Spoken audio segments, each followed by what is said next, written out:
Olá, está no ar mais um programa Assembleia Segurança, um bate-papo sobre a segurança pública no Estado e sempre recebemos aqui no estúdio, montado no Salão dos Espelhos na Assembleia Legislativa, um parlamentar e 2 especialistas no assunto a ser discutido. Um debate de interesse de todos que também quer ouvir o que você tem a dizer. Por isso, participe do nosso programa, mande sua crítica, sugestão ou sua história para o e-mail assembleiasegurança@gmail.com. Hoje, no assunto do nosso programa é a violência contra a mulher e os 10 anos da Lei Maria da Penha, sancionada em 7 de agosto de 2006. A Lei Maria da Penha é reconhecida pela ONU, a Organização das Nações Unidas, como uma das 3 melhores legislações do mundo no enfrentamento à violência contra a mulher. E vale para todos os casos, independente do parentesco do agressor, desde que a vítima seja uma mulher. Aqui com a gente para debater sobre esse assunto, a deputada Clélia Gomes, do PHS, o Partido Humanista da Solidariedade, a advogada Ruth Alonso, que também é conselheira do Instituto Patrícia Galvão, e a doutora Jaqueline Valadares, da 2ª Delegacia da Mulher. Muito obrigada pela presença de vocês aqui com a gente no estúdio. Bom, com esse time de mulheres, a gente inicia o debate já colocando no ar um vídeo com alguns dados sobre a insegurança enfrentada pelo sexo feminino. Vejam, 13 mulheres são mortas por dia no Brasil. São mais de 268 mil casos de violências registrados em São Paulo, a capital do estado, nos últimos 8 anos. Os dados são do Mapa da Violência contra a Mulher de 2015. Pelas ruas, quem não está na estatística conhece pelo menos uma mulher que já passou por essa triste realidade.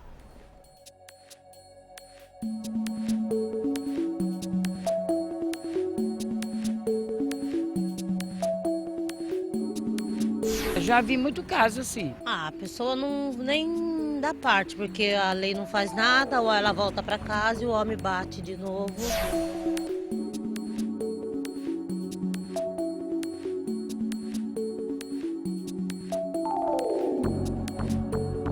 Você vai e denuncia, de repente volta para o lugar, a pessoa vai, pega e te mata, como acontece muito, né? Ela vai até a delegacia, ela denuncia, mas depois ela volta para casa. É meio suspeita essa lei, né? Assim, acho que deveria ser mais rigorosa para defender mesmo, né, a mulher, né?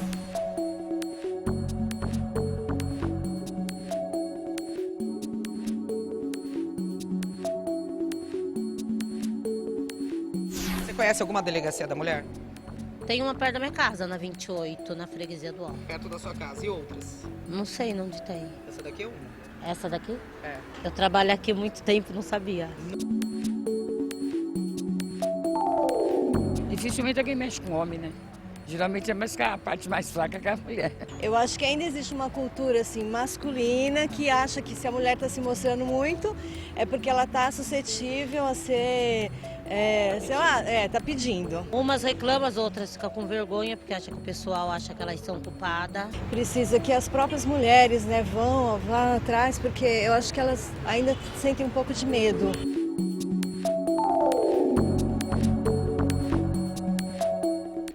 Acredito que só os pontos abordados pela matéria já nos dá muita coisa aqui para ser discutido, né? A primeira pergunta que eu queria fazer é para a deputada Clélia Gomes.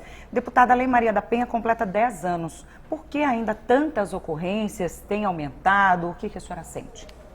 Olha, eu acredito que, como disse a própria reportagem, as mulheres não acreditam que realmente alguma coisa pode ser feito em relação à violência. Elas acreditam ainda que, mesmo ela procurando o poder público, né, para que ajude a delegacia, ela não se sente abraçada o suficiente realmente para ir denunciar. Então isso é muito ruim para o próprio poder, para a própria delegacia, mesmo sabendo que eu acredito que o número de mulheres à procura é grande, entendeu? Mas eu acho que essa falta nós não temos crédito, parece que a falta de crédito mesmo do próprio poder para tudo isso. Ruth, eu gostaria que você explicasse um pouquinho o trabalho do Instituto, até para a gente entrar nessa questão. Realmente, as mulheres, o que vocês sentem? Elas não se sentem protegidas, abraçadas? Elas não se sentem amparadas? Eu estou conselheira, né, no Instituto Patrícia Galvão, e a gente tem um trabalho, o Instituto ele tem um trabalho muito de elaborar pesquisas, de verificar como é que está se dando a execução mesmo da política pública. Quando a gente pensa de cara a esse tema que a gente está lidando, que é tão caro para nós, que é a violência contra as mulheres, a gente tem que ver que essa descrença, ela é real, né? E ela é real por quê? Porque não existe só a demanda pela segurança pública, né? A demanda em dizer, eu vou até uma delegacia, essa delegacia tem que responder a essa minha expectativa. Existem outras demandas que não são satisfeitas, né? Por exemplo, para essa saída da mulher da casa, qual que é a alternativa de moradia que a gente tem? Né? Quais são os laços que essa mulher tem após sofrer, às vezes, anos de violência, tendo sido afastada de familiares, de amigos, e não ter nenhum outro elo social além do agressor. Então a gente precisa pensar uma série de fatores que levam essa mulher a se manter nessa relação, a ter essa dificuldade de buscar o poder público, e qual é a resposta que o poder público ele dá. E que às vezes ela procura, né, o romper o silêncio não é necessariamente só fazer a denúncia, né, mas é buscar uma casa que trabalhe com mulheres em situação de violência, é falar para uma amiga, e quais são as alternativas que a gente tem. A gente precisa de informação, mas de formação também. Isso mesmo. Antigamente tinha muito aquela história, né? A mulher não trabalha fora, aí vai deixar a casa, separar do marido agressor, vai se manter como, vai criar como os filhos. Hoje em dia muitas mulheres estão no mercado de trabalho, têm uma renda. Doutora Jaqueline, o que acontece? Tem por trás disso muito mais coisa do que a gente imagina, né? No psicológico dessa vítima, que embora ela esteja trabalhando e de repente tenha condições de sustentar os filhos, ela ainda fica ali naquela relação sofrendo maus tratos. Sim, a questão da violência doméstica ela é muito mais complexa do que a mera relação de dependência patrimonial. Quando a gente trabalha com a ideia de violência doméstica, quando a gente atende uma vítima de violência doméstica, tem toda uma história por trás daquele crime que está sendo narrado. É diferente de um atendimento numa delegacia comum, você atende uma vítima de roubo, de furto, de estelionato, ela não tem um vínculo com aquele agressor. As nossas vítimas de violência doméstica, elas têm uma história com esse agressor. Ou ela tem uma relação íntima de afeto com ele, ou uma relação familiar, ou de âmbito doméstico. Então não é tão fácil para ela fazer essa denúncia e muitas vezes dar sequência a essa denúncia. Em alguns casos, dependem de representação da vítima no prazo de 6 meses, algumas até conseguem chegar a fazer o registro, mas não dão sequência nesses boletins de ocorrência, porque dentro da ideia que se trabalha de ciclo da violência, ela acaba se reconciliando com o agressor, perdoando, acreditando na possibilidade de mudança, porque os agressores prometem essa mudança e ela, por ter uma história com ele, acaba acreditando nisso. Então, realmente, há uma complexidade muito grande. Por isso, a necessidade de um trabalho multidisciplinar para tratar da violência doméstica. Não é só uma questão de política criminal, a necessidade de ter toda uma estrutura. Como é que a família pode ajudar nesses casos? A doutora Ruth disse que a família muitas vezes se afasta porque a própria vítima se afasta, né, do convívio social. Como é que a família, de repente, pode detectar, perceber, ajudar, né, uma irmã, uma amiga, alguém que está sofrendo com a agressão e está calada, né, está presa na relação? Acho que uma das formas que a gente poderia pensar, e eu acho que é a primeira, e isso se estende não só dos familiares, mas para todas nós, é o não julgamento. Isso, né? É quando essa mulher ela traz a narrativa, né, da violência, ou ela conta algum incômodo, né? Porque a mulher que está em situação de violência, ela sabe que não é bom. Ela às vezes não consegue sair daquilo, mas ela identifica que não é aquele tipo de vida que ela quer, que aquilo dói, e às vezes ela leva os primeiros contatos que ela acaba tendo são familiares. Né? Mas aí o que acontece? Não deixa disso, né? Ele é um bom provedor, ou olha, eu passei por isso, você pode aguentar. Né? Então, assim, não se acolhe essa narrativa e não se identifica que ela é protagonista. Né? Ela tem de buscar alternativas e a gente fortalecer, tá ao lado dela. Mas eu também acredito, por exemplo, que nós somos educadas até mesmo para tudo isso. Antigamente, né, a minha mãe aguentava tudo do meu pai. Então, não, minha filha, isso daí vai passar, uma hora vai passar, né? Ele vai melhorar. Então, é essa situação que você acredita que realmente ela vai passar, uma hora ela vai passar. Então, ela já está tão acostumada de ter visto aquilo dentro de casa e está passando por tudo isso. Então, acho que a primeira coisa, mesmo que quando você fala com a família, dependendo da idade da mãe, do pensamento da mãe, a mãe também acolhe, a mãe acaba sofrendo com a filha, mas sem ter condições de dizer algo para que ela realmente saia da situação. Eu acho que tem muito disso ainda. O que tem que acontecer, e talvez esteja acontecendo, é uma mudança então cultural, né? Do machismo, do poder maior, da força maior, é isso, né? Mas eu acho que mesmo com essa mudança, né? Mesmo com essa mudança, a gente ainda vê muita violência, né? Acho que a mulher ainda é muito discriminada. É uma situação, você se sente frágil em muitas das vezes, né? Nesse processo de agressão, nesse processo de ofensa. E quando a ofensa é moral? Que ela é pior ainda, né? Você não sabe, porque você não é agredida fisicamente, mas moralmente. Então, você acaba achando que aquilo muitas das vezes é o correto, porque o marido chegou nervoso, porque está desempregado, por conta da própria situação do país. Então, tudo, a mulher é como se ela tivesse que aguentar e ficar calada. E de uma forma ou de outra acaba trazendo um processo muito doentio para a mulher, né? É uma doença, vira uma doença, né? Que acaba sendo... A crise financeira, problema com dinheiro, desemprego, isso tudo pode se tornar o estopim para esse tipo de situação? Quando a gente atende as vítimas de violência doméstica, elas tendem, entre aspas, a justificar a agressão. Elas já chegam justificando o motivo. Ele me bateu porque eu estava com uma roupa assim, ou foi porque eu pedi dinheiro para comprar comida.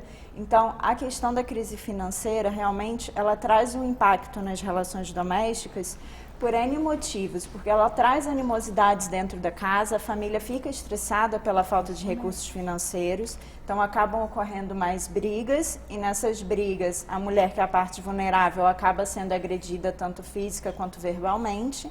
E o próprio fato de termos muitos desempregados em casa hoje faz com que essa família fique mais tempo junta em uma situação de tensão, e isso acaba gerando realmente agressões físicas. A gente percebe que essas agressões, elas tendem a aumentar quando há uma criação, uma realmente situação de crise no país. Hoje em dia, as queixas das vítimas na delegacia acabam se referindo à situação financeira que o casal está passando, que não tem mais dinheiro. Muitas vezes o homem era o provedor da casa e ele fica ainda mais nervoso por não poder mais manter essa situação e acaba descontando toda essa frustração na companheira. E que é companheira que sai para ajudá-lo, acaba virando vítima dele. Eu acho que assim, eu acho que a gente pode fazer essa leitura também, né, mas não se fixar só nisso. Porque quando a gente vê, né, que existe a justificativa, né? Cheguei em casa nervoso porque briguei com o patrão, ou porque eu estou sem trabalho e bato na minha mulher e nos filhos.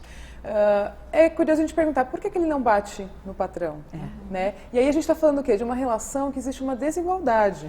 Então, ela se alicerça muito mais nisso do que necessariamente nessas outras questões, né? Que elas também surgem em alguns casos, mas senão a gente falaria o quê? Então, só pessoas pobres ou pessoas que estão enfrentando questões financeiras é que sofreriam violência, estariam expostas à violência doméstica. E não, a gente sabe que a violência ela é extremamente generosa, né? Ela está nas casas ali de Moema, de Alphaville, e também está na casa ali em Guaianazes, né? Então, não está diretamente relacionado, ela pode surgir. A Ruth falou uma informação interessante. A gente percebe que tem muitos agressores que chegam em casa bêbados, né? Bebem na saída do trabalho ou bebem com os amigos e chegam e batem na mulher. Por que ele não bateu no dono do bar, né? Assim, o que justifica? Qual a relação? Eu bebi, eu bato na minha mulher, né? Também se enquadra nesse aspecto, né? E assim, só para a título de compartilhar, né? Recentemente na USP, na medicina preventiva da USP, foi feita uma pesquisa para ver se havia alguma relação entre o uso abusivo de álcool e outras drogas e a violência contra mulheres. E não necessariamente, né? Ao final desse estudo, identificou-se que não, né? A pessoa pode não ter nenhum envolvimento com álcool e outras drogas e ser um agressor. E a pessoa pode sim, né, fazer uso abusivo de álcool e outras drogas e não agredir sua parceira, né, ou agredir qualquer outra pessoa. Então, é só que a gente utiliza isso também, justifica-se muito, mas não necessariamente, né? E até a questão do provedor, né, que eu lembrei agora. Quantas casas é a mulher que mantém a casa, ela não ajuda, né? Porque ela que mantém. Isso mesmo. E ainda assim ela é agredida, né? E aí, quando a pergunta que você fez, né? O que mantém ela ali? Não é a questão da dependência econômica, tem muitos outros fatores, né? Que seria a questão da dependência emocional, os filhos muitas vezes que estão ali, como é que ela vai sair de casa, qual é a alternativa que ela tem? E até mesmo para onde ela vai, né? O poder público não te dá uma alternativa.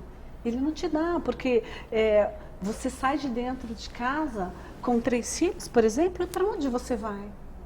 Tem os centros de acolhida, mas nos centros de acolhida a gente tem escassez de vaga. E nos centros de acolhida as pessoas, né, uma mulher que tem situação de violência talvez não tenha o mesmo perfil que uma pessoa que está em situação de rua, uma pessoa que tem alguma questão de dependência química.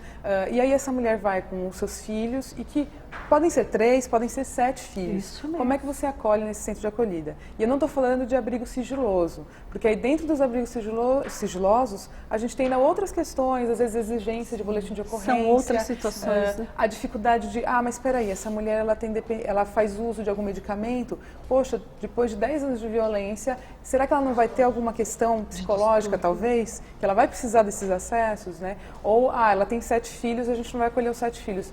Mas não existe um padrão, né? A lei a gente faz e a política pública está feita para atender realmente os casos de maior vulnerabilidade, né? Então não posso dizer que tem que ser aquela mulher que é solteira, que tem recursos econômicos, que é o perfil para ser abrigada no abrigo sigiloso, né? Não, a gente tem que pensar que esses espaços têm de atender as pessoas que estão precisando mais, né, do que as outras. Depende do que eu acho que se diz vulnerabilidade, né? Você tem um entendimento, né? A gente nunca sabe qual é o entendimento do poder para isso. Então, acho que é bem difícil. O primeiro lugar onde a mulher geralmente busca ajuda é ainda a delegacia, para o registro de boletim de ocorrência. Algumas vão direto à delegacia, outras se dirigem à delegacia após encaminhamento feito por algum centro de referência. A gente atende das diversas formas. Algumas buscaram orientação e foram encaminhadas, outras realmente já buscam a Delegacia de Defesa da Mulher, onde elas recebem a orientação jurídica e após recebem esse encaminhamento para esses serviços de apoio. Então, de uma forma ou de outra, a gente tenta fazer esse trabalho integrado, seja ela procurando primeiros centros, seja ela procurando primeira delegacia, o outro polo ela vai receber o encaminhamento para o outro polo. A questão dos abrigos, até também queria mencionar, de fato as vítimas, elas falam isso quando a gente oferece o abrigo, elas falam, mas já não basta ter sido vítima de agressão, eu ainda vou ter que sair da minha casa, elas se sentem novamente agredidas em ter que deixar a residência. A opção que a gente pode oferecer na delegacia é orientá-la quanto à possibilidade de solicitar as medidas protetivas de urgência, que dentre uma das opções existe a possibilidade de afastamento do agressor do lar. O que acontece é que na sistemática da Lei Maria da Penha hoje, como funciona isso?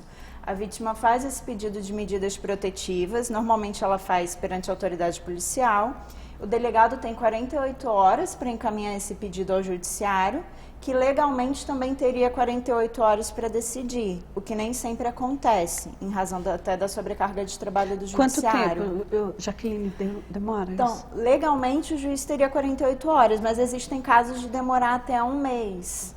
Então, nesse meio tempo, o que a vítima faz? Ela não quer ir para um abrigo porque ela não quer deixar a casa e os filhos. Então, ela acaba ficando, retorna para o ambiente de agressão, até aguardar o deferimento dessas medidas protetivas. Só que a gente recebe casos na delegacia de vítimas que nesse período são novamente agredidas, isso quando não são, infelizmente, mortas nesse Doutora período. Jaqueline, a medida protetiva, como é que ela, assim, efetivamente funciona? Porque, como a senhora acabou de dizer, a gente vê muitos casos em que, ela foi morta pelo marido, foi morta pelo namorado e tinha uma medida protetiva, né? É um papel, mas o que ele garante para a vítima, assim? Porque a gente vê que, infelizmente, elas procuraram, né? Então fica aquela sensação de, poxa, ela procurou ajuda, ela gritou por socorro, ela tinha uma medida protetiva e foi morta. Sim. A medida protetiva, como você mesmo disse, ela é um papel. de fato, ela não vai impedir uma nova agressão, ela por si só, ela não é um escudo. O que acontece é que a medida protetiva, ela costuma ter um efeito repressivo, psicológico no agressor. Eu recebo um feedback muito positivo das vítimas, de um modo geral, dizendo que a medida protetiva surtiu efeito, porque ou vai um oficial de justiça ou um policial atrás desse agressor, entrega esse papel para ele, normalmente lá consta que em caso de descumprimento pode ser decretada a prisão dele, então isso acaba assustando, surte um efeito nele, ele passa a cumprir essas medidas. Em caso de descumprimento da medida, não há sequer necessidade de que ele efetivamente pratique um crime, basta ele descumprir. Então, por exemplo, se uma das medidas é que ele não se aproxime dela por X metros, se ele descumpre isso, ainda que não xingue, que não agrida, nada, apenas descumpra essa ordem de distanciamento, ele pode ter a prisão preventiva dele decretada. E um processo que ele responderia a princípio em liberdade, ele vai passar a responder preso. Então, esse efeito, esse cárcere acaba surtindo um efeito nos agressores. Faz com que a pena seja maior, assim, tem uma diferença ela não nisso? aumenta a pena. É que, em regra, no nosso país, em razão do princípio da presunção de inocência, as pessoas respondem aos processos em liberdade. Então, inquéritos e processos judiciais em curso, em regra, as pessoas respondem em liberdade.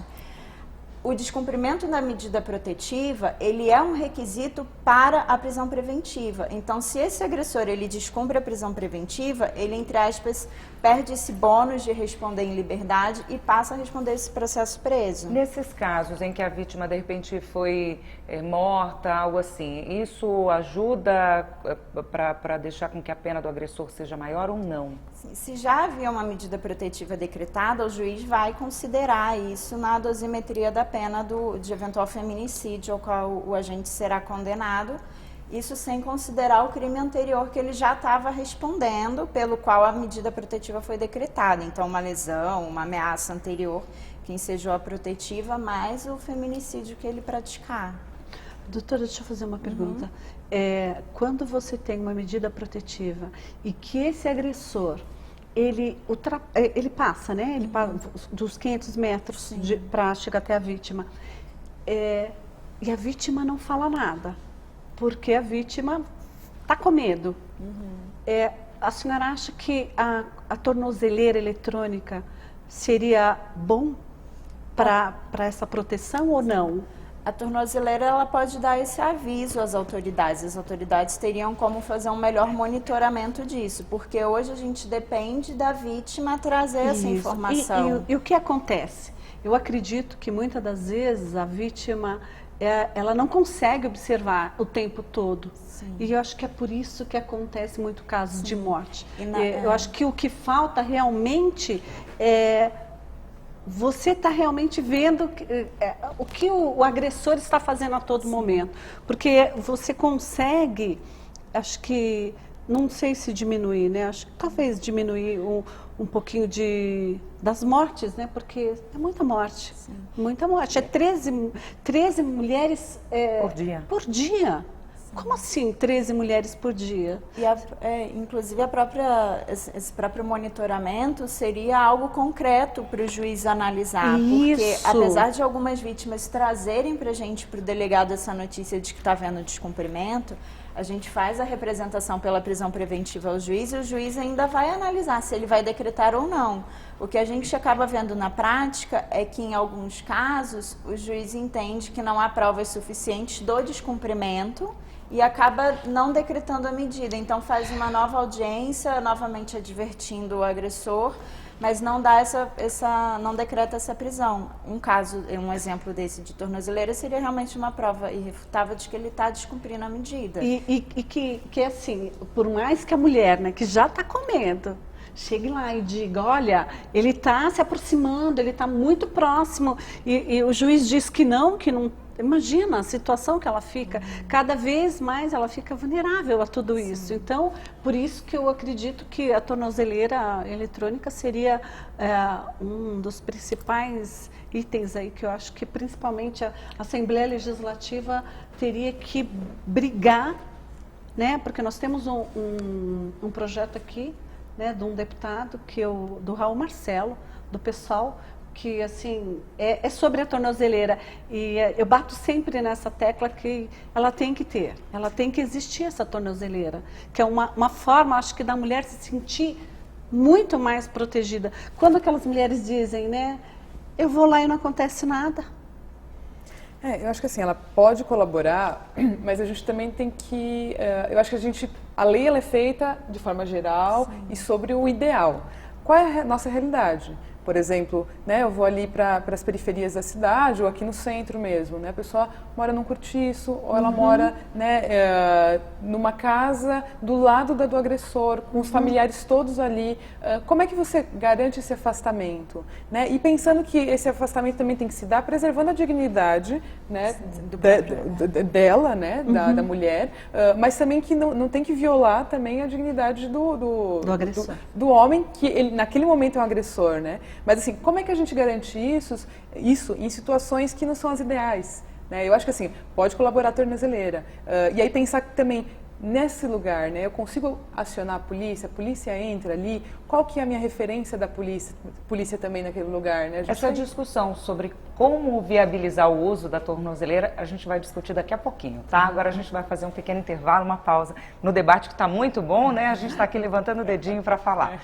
Você também pode participar do nosso programa sobre segurança pública. Mande sua sugestão, sua história ou sua crítica para o e-mail assembleiasegurança@gmail.com. Assembleia Segurança volta já já.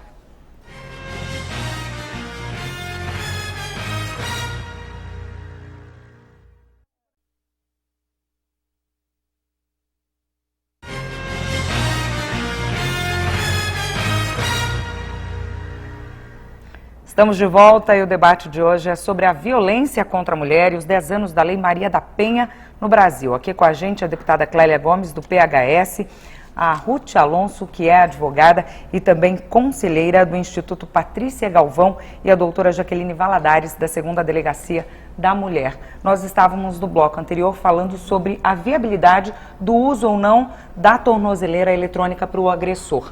A Ruth estava desenvolvendo aí um pensamento, né, Ruth? Sim, que a gente tem que pensar que cada caso é um caso, né? E aí a gente tem que ver as configurações das cidades, e aí, já que a gente está falando do estado de São Paulo, né, das cidades, de como é que se dá essa moradia, né, dessa família. De repente a gente está falando de um local onde você não tem, né, lotes de 250 metros, né? E aí a gente está falando o quê? Que as pessoas vivem muito próximas. Né? E aí como é que você vai garantir esse afastamento? Né? Como que essa mulher ela vai conseguir acionar? E aí quando eu digo em algumas regiões, qual que é a percepção daquela comunidade em relação à polícia também, a atuação da segurança pública? Né? Qual é o significado da segurança pública entrando nesse espaço? Né? Como que essa mulher vai ser vista pela comunidade se relacionar também à segurança pública? Né? Então eu acho que isso tudo tem que ser levado também em conta quando a gente pensa nessas alternativas. E imaginar que quando a gente fala de violência contra a mulher, a gente fala de que não existe receita de bolo. Cada caso a gente busca, né, possibilidades diferentes do outro. Existe também a questão do custo, né? Nós temos uma informação de que no estado de São Paulo são 645 cidades e 120 delegacias especializadas, ou seja, uma delegacia para cada 6 cidades, né? Para um grupo de 6 cidades. Doutora Jaqueline, isso não é muito pouco, porque assim, além de tudo que a gente sabe, que tem o psicológico, que tem o histórico, que tem os filhos, que tem a família, que tem a grana, tem tanta coisa que influencia a mulher na hora de fazer uma denúncia, e aí ela fala, mas eu tenho que ir na cidade vizinha. Não é outro empecilho? Na realidade, hoje São Paulo tem 132 delegacias de defesa da mulher. Isso representa mais de 35% de todas as DDMs do país. Então, em nível de Brasil, São Paulo tem um arcabouço protetivo até bem significativo. Inclusive, a primeira DDM criada no país foi no estado de São Paulo, em 1985, muito antes do advento da própria Lei Maria da Penha, que só veio em 2006. Então, São Paulo ele é relativamente pioneiro nessa questão da violência de gênero. Mas, realmente, a demanda pelo aumento do número de delegacias é muito grande. Hoje existe uma dificuldade com relação ao número de funcionários, né? O efetivo da Polícia Civil não é o desejado, a gente tem um déficit de funcionários. Então, talvez fosse mais viável, no momento, trabalharmos com atendimentos mais humanizados em todas as delegacias, não só em DDMs, porque não é só em DDM que a mulher vítima de violência doméstica pode ser atendida. Às vezes, a região, aqui na capital, por exemplo, nós temos 9 DDMs, que são separadas por regiões. A DDM onde eu trabalho, por exemplo, ela fica situada na Vila Clementino, mas ela atende regiões como Heliópolis, Parque Bristol. Então, às vezes, para a vítima, é mais fácil ela ir no DP do Parque Bristol ou no DP que fica lá dentro de Heliópolis do que sair de lá e ir lá para a Vila Clementino.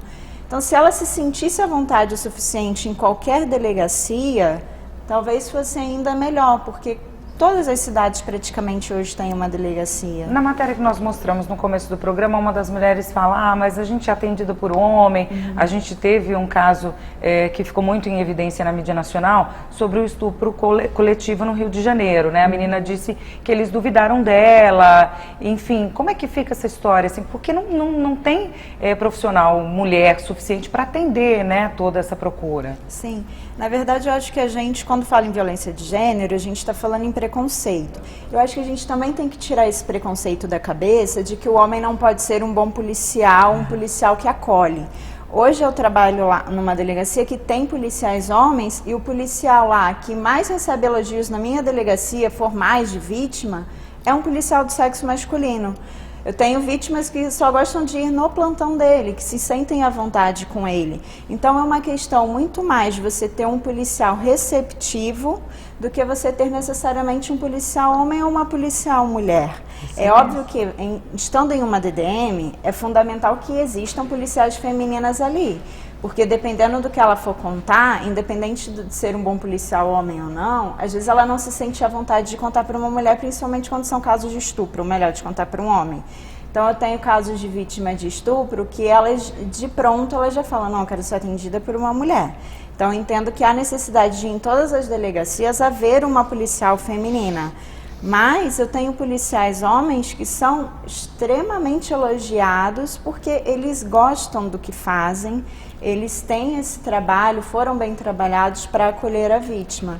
Então, acho que o principal é um bom treinamento, um treinamento humanizado e condições favoráveis de trabalho aos policiais, porque quando você tem um policial bem remunerado e não sobrecarregado, ele vai prestar um bom atendimento onde quer que ele esteja.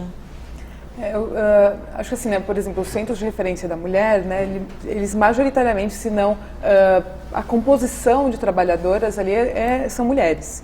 Né? Eu acho que tem essa questão da identidade, né, de repente eu chego e a depender do crime que foi cometido ou do que eu trago ali do relato, eu vou me sentir muito mais confortável com outras mulheres para compartilhar. Mas como a Jaqueline disse, né, o que a gente precisa é de capacitação. Né? Então esse profissional ou essa profissional que vai acolher, porque as mulheres também podem julgar as outras mulheres. Eu posso ser muito mal acolhida por uma outra mulher. Né? A estrutura nossa, o machismo, enfim, ele acaba dizendo que as mulheres estamos ali para o cuidado. Então tudo que é relacionado ao cuidado, a mulher é melhor do que o homem. Né? Mas não é isso. O que a gente tem que construir é uma capacitação. Né? Então esse profissional, seja ele homem ou mulher, como é que ele vai acolher essa mulher que está levando um relato de violência? Né? Não só essa mulher, todo e qualquer cidadão. É lógico que a gente está falando especificamente da violência contra a mulher. Né? E aí, por exemplo, que eu queria, né, já jogar também, compartilhar aqui, né? De repente chega uma travesti ou chega uma mulher transexual. Como é que vai se dar o acolhimento e a atenção que tem que ser dada a ela? Porque ela tem de ser acolhida nesses espaços, né? Ela é mulher. E a gente vê que a lei está posta ali para o gênero feminino. Então, a gente não leva necessariamente em conta o que essa pessoa tem, qual é o sexo biológico dela, né? O que ela tem ali nas partes que a gente não está mostrando a todo momento, né? Porque ela sofre violência de gênero. Né? Quantos casais compostos por mulher transexual, por travesti, também elas não vêm ali e trazem relatos de que quando você ouve todo o relato, é violência de gênero. Né? É porque ela está ali nesse espectro do feminino que ela sofre aquela violência. Deputada, isso tem muito a ver com o projeto 130? Tem. Nós fizemos no segundo semestre um projeto dando essa igualdade entre homens e mulheres. E na casa foi uma confusão, né? Por quê? Porque quando a gente fala de igualdade de gêneros, você levanta algumas bandeiras. Porque você fala do geral, né? Você fala de um todo, você fala do ser humano. E esse projeto, quando eu fiz, teve que se mudar algumas coisas, porque quando você fala de gênero, alguns deputados não aceitam que você fale de gênero. E que, na verdade, quando você diz gênero, você diz seres humanos, indifere do sexo, né?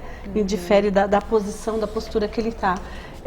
E é um projeto que já passou na CCJ, né? E que a gente tem agora o respaldo de um deputado, né? O deputado Caio França, que eu ainda não chegou às minhas mãos ainda. Hoje em dia temos muitas relações homoafetivas, né? Um novo perfil da formação da família. E quando uma mulher reclama, faz uma queixa sobre a companheira que agrediu, como é que é o atendimento? Se enquadra também na Lei Maria da Penha, doutora? Sim, a gente recebe, até é relativamente comum, o registro de casos de violência doméstica envolvendo relação homoafetiva. Então, uma companheira é agredida de alguma forma pela outra, então elas podem procurar a DDM e é feito esse registro em si, e é perfeitamente possível o enquadramento dele na Lei Maria da Penha, justamente porque a lei fala em violência de gênero e ela especifica que o sujeito passivo, ou seja, a vítima, necessariamente tem que ser mulher. Isso. Mas a lei não diz que o sujeito ativo, o agressor, precisa necessariamente ser um homem. Então, o nosso sujeito ativo ele pode ser tanto um homem quanto uma mulher. Nesse caso, se a companheira também foi agredida ou revidou, como é que é feito o trabalho da polícia? Até porque, assim, o que a gente pensa de violência doméstica, né? A gente pensa em hematomas, alguma marca, mas muitas agressões, como já conversamos hoje no programa, não deixam marcas, né? São agressões psicológicas, morais, patrimoniais, inclusive sexuais. Sim.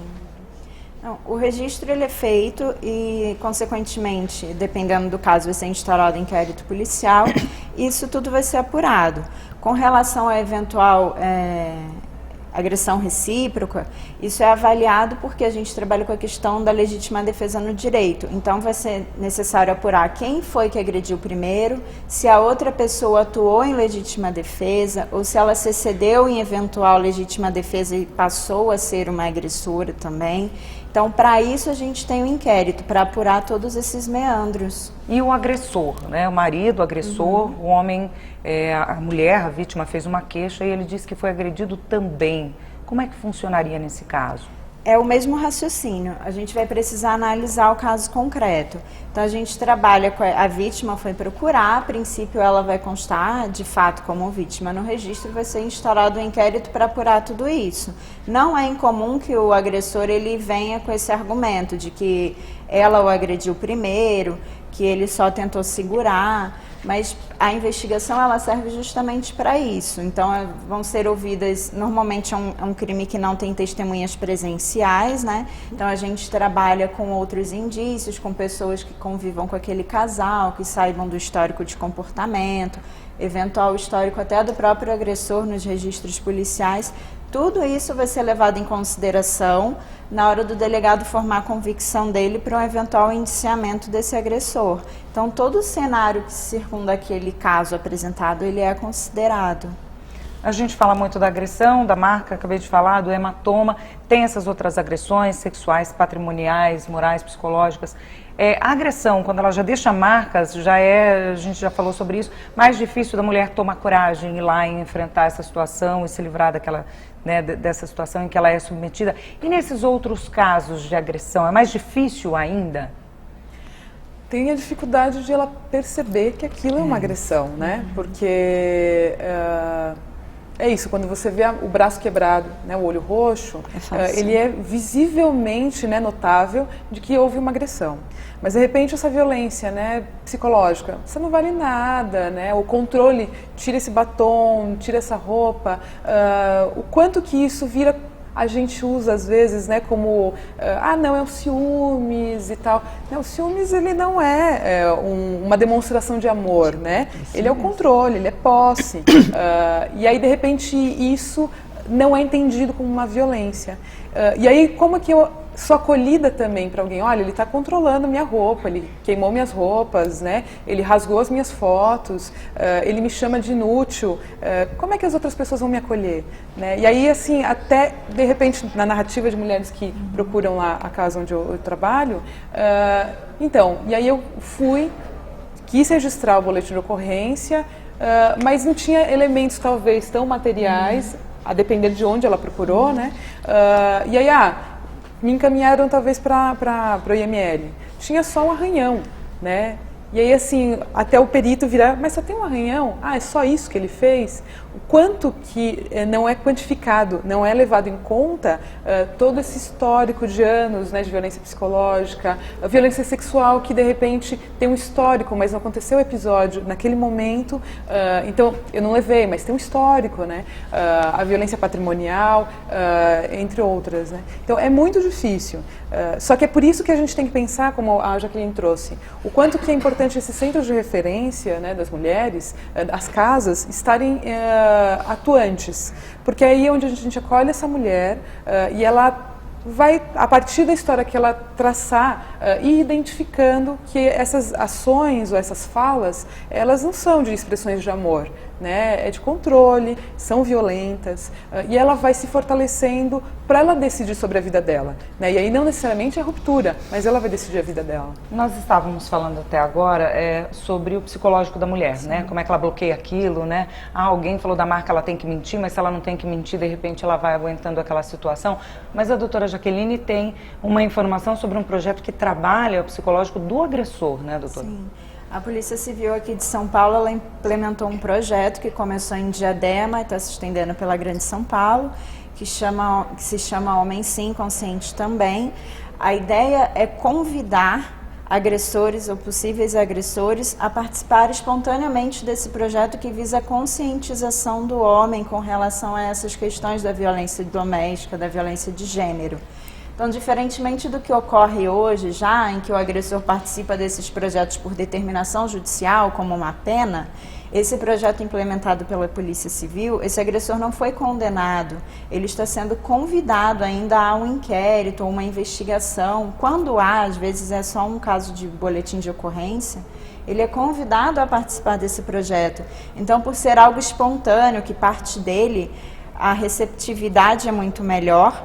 E o resultado tem sido bastante promissor, porque embora às vezes ele já tenha agredido uma vítima e até o relacionamento já tenha acabado, evita-se que ele perpetue essa agressividade em outros relacionamentos, porque ele se tornou consciente daquela condição.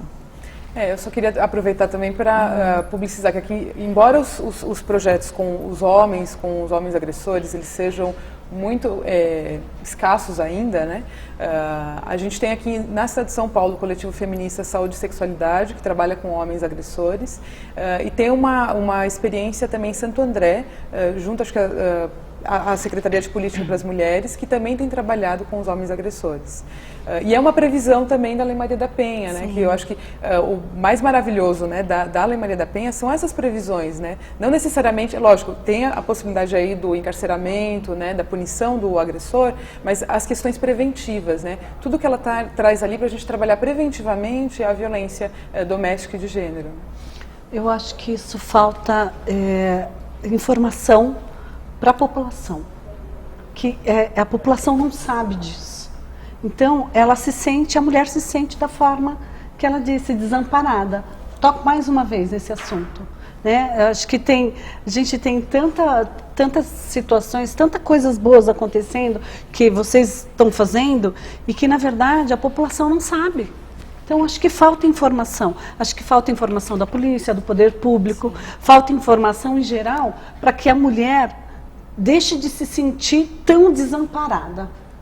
Porque a gente fala de agressão, de violência, mas a gente não diz, olha, tem isso aqui, tem aqui, não está o tempo todo se mostrando aí nos meios de comunicações, né? Acho que falta isso. Então, você ouvindo elas dizerem, né, você fala assim, nossa, tem tudo isso, mas se você for na periferia, porque eu digo periferia porque eu moro na periferia, elas não sabem disso. Eu tenho certeza disso. E até que ponto isso não ajuda a não evoluir, né? A não evolução para a não solução do problema? Isso Porque mesmo. é aquela coisa, eu não vou votar, eu estou descrente com a política, eu não voto, eu não participo. Eu estou descrente, eu não denuncio, né? Mas você não contribui, né? Você não se ajuda e não ajuda outras mulheres também. Acho que por essa falta de comunicação que também a situação politicamente está dessa forma. Tem tantos projetos, tem tantas leis, tem tantas coisas, e na verdade a população ela está sem poder pegar em alguma coisa concreta que realmente ela consiga ver que a solução, talvez a solução, né, do problema dela.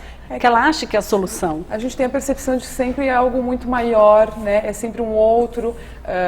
Só que, por exemplo, essa questão da denúncia, né? Tem o termo técnico que a gente utiliza dentro do direito, mas eu prefiro, né, interpretar que na questão em relação à violência doméstica, quando a gente fala denunciar, é romper o silêncio.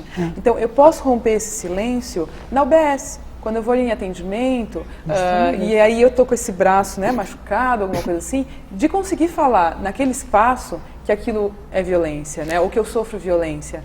Então, tem vários espaços que a gente poderia fazer isso, dessa denúncia, não, sem utilizar o termo formal, né, mas o que eu faço com isso? Que é a questão da política pública. Como que eu aciono outros atores e atrizes para serem parceiros na busca de possibilidades e alternativas para essa mulher sair dessa situação de violência. Esse assunto dá muita discussão, mas agora eu queria que vocês fizessem considerações finais. O que vocês tiram dessa discussão? O que pode ser melhorado? O que pode ser proposto? Eu acredito, como política, né? Política pública, eu como deputada já fiz, a gente todo final de ano coloca no orçamento do governo, né? E eu faço sempre, coloco um orçamento visando o melhoramento das delegacias, o aumento das delegacias. Por quê? Porque eu acredito que é dessa forma que a gente vai estar melhorando a situação dessas mulheres, melhorando a situação da polícia, melhorando toda essa situação que a gente vê que de uma forma ou de outra, principalmente nós mulheres, nos sentimos de mãos atadas. É bom a gente lembrar também que nos lugares onde não tem a delegacia ou a delegacia fica longe, existe o Disque Denúncia, né? Sim, perfeitamente. A vítima pode ligar para o Disque Denúncia. É muito comum elas utilizarem o 180 da Secretaria de Políticas para as Mulheres. O que é preciso frisar, e até voltando um pouquinho só à questão da informação, é divulgado muito, o 180 ele está sendo muito divulgado e a procura tem sido bem grande. Eu recebo diariamente várias denúncias pelo 180. O que acontece é que a vítima ela também precisa ter consciência de que o 180 não supre a necessidade de comparecimento dela na delegacia e de confirmação daquilo ali. O que eu percebo hoje é que algumas vítimas fazem a denúncia pelo 180, mas quando a gente intima elas na delegacia para confirmarem aquela denúncia, para nos trazerem maiores informações para que a gente possa dar um start numa investigação, elas se negam a comparecer. Algumas até dizem que não ligaram, que aquela denúncia não procede. Muitas vezes porque, nessa questão do ciclo da violência, elas perdoaram, já reataram com o agressor. Então, é preciso ter a consciência da denúncia e da necessidade de persistir no prosseguimento dessa investigação. Por isso a necessidade desse trabalho integrado, para que ela denuncie e consiga se manter firme nesse propósito da denúncia. Doutora Ruth. Acho que como considerações finais é pensar, precisamos falar de gênero, né? A gente tem que falar de gênero na escola, em todos os lugares. E a gente precisa entender que a mulher, nós somos protagonistas, né? Então, quando a gente chega em qualquer espaço, eu não tenho que ser questionada ou duvidar da minha narrativa, né? Eu estou ali trazendo um sofrimento, estou trazendo o cometimento de um crime, por que eu vou ser questionada, né? Eu estou falando de uma violência sexual, né? Porque a gente inverte a situação. A mulher que é vítima, ela vira culpada por causa do tamanho da saia, enfim. Então, acho que precisamos falar de gênero e falar das relações de gênero para homens e mulheres, porque a saída, né, o modificar, transformar a nossa sociedade depende também de que homens e mulheres estejam envolvidos nisso.